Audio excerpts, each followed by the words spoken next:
이 세 가지를 우리 고 김현웅 목사님께서 우리 교회에 이렇게 목표로 제시를 해 놓으셨습니다. 제가 생각하는데 이 세 가지를 잘 정성된 마음으로 늘 생각하면서 우리 교회가 이루어 간다면 우리 교회가 큰 복을 받을 뿐만 아니라 가정에도 복이 있고 우리 교회도 하나님 앞에서 좋은 열매를 거두는 놀라운 복이 있을 것으로 그렇게 생각합니다. 그래서 한 석 주 동안 사랑실천, 인재양성 그리고 세계선교에 대한 설교를 차례로 했으면 좋겠다 그렇게 생각을 하고 오늘 사랑실천에 대한 말씀을 나누기를 원합니다.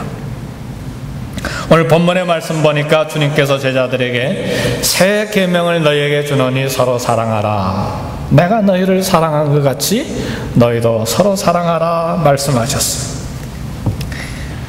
하나님을 사랑하고 이웃을 사랑하는 것은 구약성경 전체 율법에 대한 요약입니다. 하나님을 혼신의 힘을 다해서 사랑하고 이웃을 내 몸과 같이 사랑하는 것이 율법을 요약한 사랑입니다. 율법의 요약인 이 옛 계명의 이웃사랑의 기준은 나예요. 내가 내 몸을 사랑한 것 같이 내 이웃을 사랑하라는 말씀이기 때문에 이웃사랑의 기준이 납니다. 내 나에 대해서 사랑은 아주 헌신적이에요. 그렇죠? 화장품 값을 언제 한번 제가 설교한 적이 있었죠? 이야기한 적이 있었죠? 얼마나 우리 몸을 아름답게 만들기 위해서 이 화장품을 많이 비싸도 막 값이 얼마가 되든지 그게 투자하잖아요. 나를 사랑하는 그런 헌신이에요.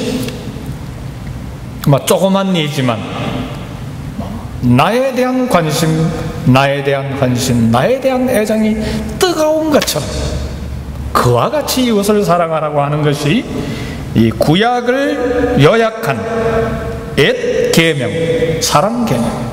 그런데 오늘 본문에서 주신 새 계명을 너희에게 주노니 서로 사랑하라 하고 말씀하신 이 새 계명의 사랑의 기준은 우리 주님의 사랑이에요. 내가 너희를 사랑한 것 같이 너희도 서로 사랑하라. 그러니까 이웃을 사랑해야 될 이 사랑의 새 계명은 내가 기준이 아니고 우리 주님이 기준이에요. 우리 주님이 나를 사랑하신 것 같이 우리도 이웃을 사랑해야 된다는 말씀입니다. 우리 주님이 우리를 위해서 사랑하신 사랑은 희생적인 사랑입니다. 낭만적인 사랑이 아니라 희생을 다한 사랑, 목숨을 내려놓는 사랑, 목숨을 부어주신 사랑입니다. 내가 양을 위해서 목숨을 버리노라. 그러니까 목숨을 내어주신 사랑이에요.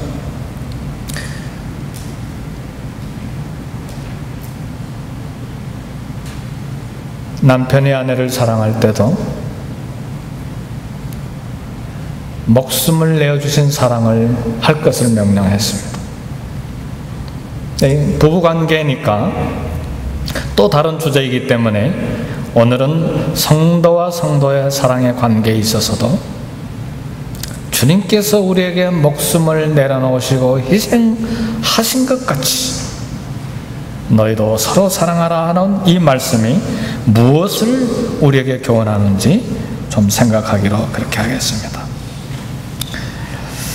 사실은 예수님께서 십자가에 달려 죽으신 것은 슬픈 사건이 아닙니다. 십자가에서 예수님이 죽으신 것은 하나님께서 우리에 대한 당신의 사랑을 확증해 주신 사랑입니다.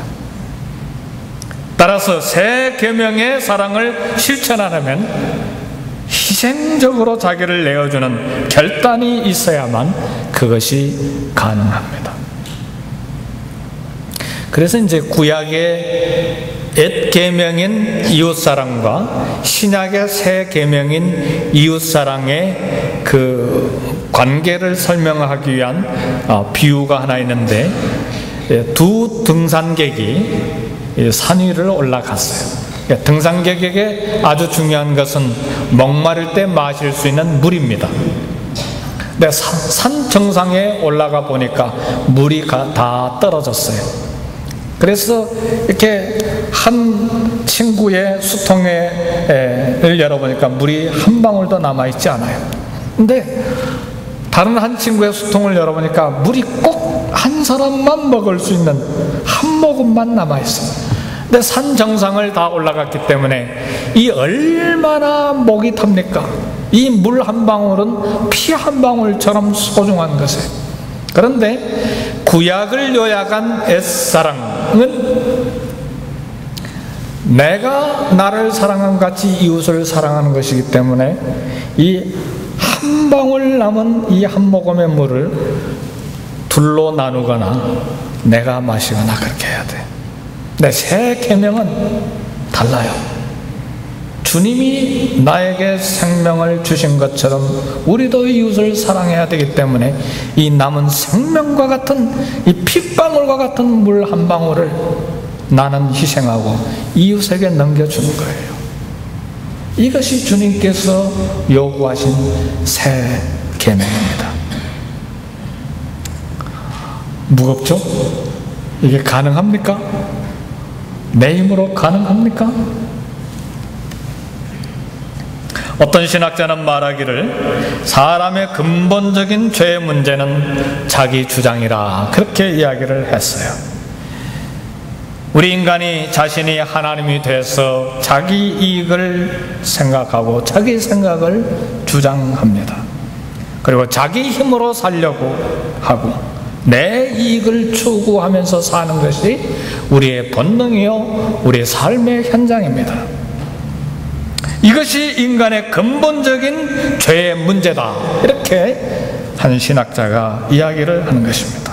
그래서 이 자기 주장은 하나님과 우리 이웃과 주변에 많은 갈등을 일으키게 되어 있습니다. 이 죄의 근원인 이러한 이기적인 자기 주장을 극복하는 방법은 단 한 가지밖에 없어요. 나를 희생하는 사랑입니다. 자기 주장을 내려놓고 내 자신을 내어주는 것이 주님이 요구하시는 사랑입니다. 우리 예수님께서 십자가에서 자기를 내려놓으셨어요. 자기 목숨을 내려놓으셨어요. 자존심을 내려놓으셨어요. 그리고 나머지 수십 년의 삶을 내려놓으셨어요. 명예를 내려놓으셨어요. 그리고 목숨을 내려놓으셨습니다. 주님의 십자가는 희생으로 사랑을 보여주신 사건입니다. 이런 사랑으로 서로 사랑하라고 하는 것이 주님께서 우리에게 주신 새 계명의 본질인 것입니다. 예수님께서 제자들의 발을 씻어주셨는데 이것도 새로운 사랑에 대한 사건입니다. 이 제자들의 발을 씻어주신 사건 다음에 그리고 같은 장에서 새 계명을 너에게 주노니 서로 사랑하라, 그런 명령을 주셨습니다. 성도 여러분, 유대사회에서는 종들조차도 상전의 발을 씻어줄 의무가 없습니다. 다시 말하면 상전이라도 종들에게 내 발을 씻어다오 하고 명령할 수가 없었어요. 왜냐하면 발을 씻어주는 행위는 이 유대 공동체에 너무나 이 천한 일이기 때문에 상전들이 종들에게 발을 씻어달라는 요구를 하지 못한 것입니다.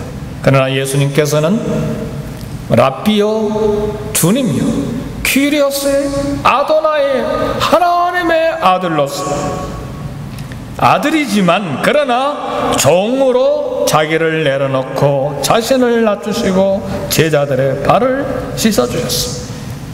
이와 같은 종의 섬김이 사랑이다 고 주님이 교훈하신 것입니다.